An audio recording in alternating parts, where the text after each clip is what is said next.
Despite all the Democrat panic this week, the truth is it doesn't matter who they nominate because we are going to beat any one of them in thundering landslides, and this November is going to be amazing. So that from Doral in southern Florida last night with Donald Trump, and this from the Cook Political Report that has made significant moves in some of these battleground states. I want to show you what they've done here. This is the shift for Cook, all right? Arizona went from a toss-up to lean Republican. State of Georgia went from a toss-up to lean Republican. Nevada, toss-up to lean Republican.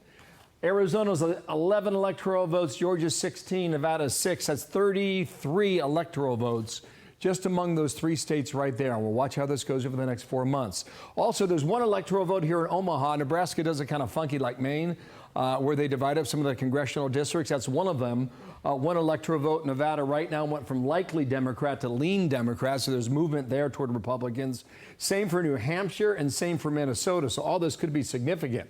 This is our own Fox polling that we have done in specific states. First, this is Arizona, okay? Arizona going back to the first week of June. We had Donald Trump at 51%. Anytime you get a one-on-one competition and a candidate gets to 50, it is a very good sign for that candidate. Trump was at 51 in early June in Arizona. This is Georgia now, okay? This is back in mid-April. Our polling here at Fox, we again had Trump at 51% in the state of Georgia. It wasn't just this one poll in Georgia. Going back a couple months prior, he was at 50 plus as well. That means this whole path to 270 right now is going to change.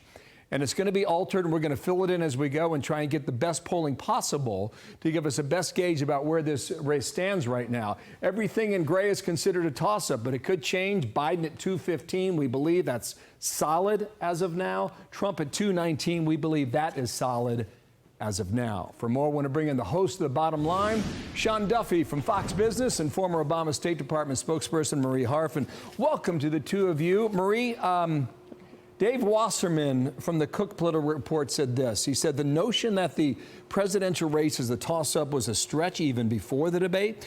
Today, Trump has a clear advantage over Biden and a much more plausible path to 270 electoral votes.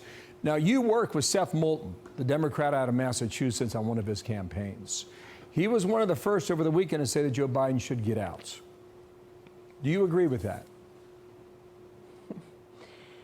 Well, Bill, I think why so many of us Democrats right now are concerned and are pushing for Joe Biden to take a really serious look at this campaign is because his campaign since the debate has said it didn't change the state of the race. Look at the polling. Look at the polling. It's still a toss-up. And what's so concerning about some of the polling you just mentioned, including from Fox, including from the Cook Political Report, is that the polls are moving away from Joe Biden.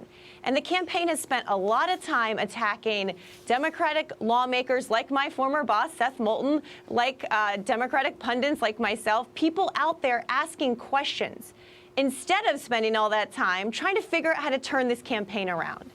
And I think that there's a lot of frustration that they are trying to turn the page and say, we're not having this conversation about the debate anymore. But the problem, Bill, is that voters are having that conversation. It's not just pundits. It's not just members of Congress.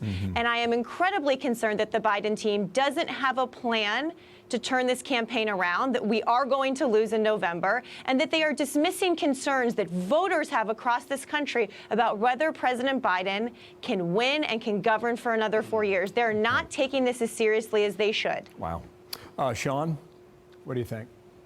Listen, Bill, I think the American people want bold leadership, right? So whether it's on the economy or the border or foreign policy, if you get it wrong, change course, go in a new direction. And with your candidate, they want bold leadership. They don't want to hear Marie say, maybe turn the page or let's have a conversation.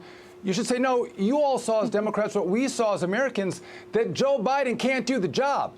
Let's go with somebody else. And the problem, too, is that Democrats and the left-wing media have been lying to us about Joe Biden's state of cognitive abilities for the last 3.5 years.